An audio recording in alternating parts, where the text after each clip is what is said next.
भारतीय इतिहास में गुप्त वंश का पता अंग्रेजों ने लगाया। खुदाई की सबूत जुटाए, उनके सिक्के खोजे, शिलालेख खोजे। तपाक से एक घपोड़ी ने गप हांका, अजी ये हिंदू राजा था, देखो कॉइन पर हमारे देवी देवता का चित्र बना रखा है। तभी एक ने कनपट्टी लाल कर पूछा कि सिक्के पर कुछ लिखा हुआ भी है, पढ़कर बताओ। घपोड़ी की सिट्टी पिटी गुम हो गई, बोला, अजी ये मैं कैसे बता सकता हूं, जब से सृष्टि बनी है तब से देवनागरी लिपि में ही हमारे पुरखे लिखते आ रहे हैं। ये किसी जाहिल अनपढ़ को लिखने को दे दिया होगा। आगे घपोड़ी गप हांका कि किसी गवार को देवनागरी लिपि लिखने नहीं आती होगी तो इधर उधर लकीर खिंच दिया है, इसलिए समझ नहीं आ रहा है, लेकिन है हिंदू राजा ही, मैं गारंटी से कह सकता हूं।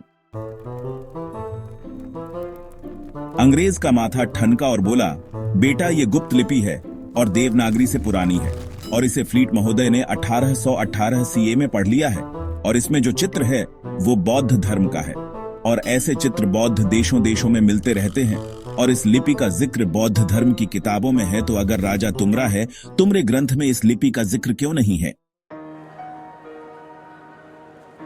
घपोड़ी बोला, साहब ऐसे थोड़े होता है, आप बस चित्र देखो और मेरी तरह सोचो, राजा आपको हिंदू ही लगेगा।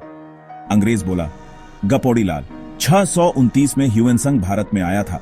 उसने कई गुप्त वंश के राजाओं के बारे में डिटेल्स में लिखा है कि वो सभी बौद्ध थे, तो उसकी माने या तेरी घपोड़ी सोच को। घपोड़ी को अब समझ नहीं आ रहा था कि अब गप किधर से हांके, क्योंकि सामने अंग्रेज था।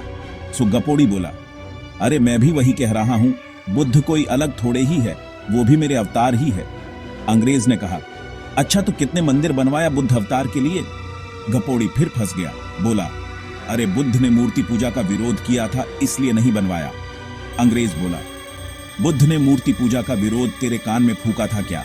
क्योंकि सारे बौद्ध देश तो मूर्ति बनवाते हैं, और भारत में भी सभी मूर्ति बुद्धिज्म की है, तो तुझसे कब से बुद्ध ने मूर्ति पूजा का विरोध कर दिया?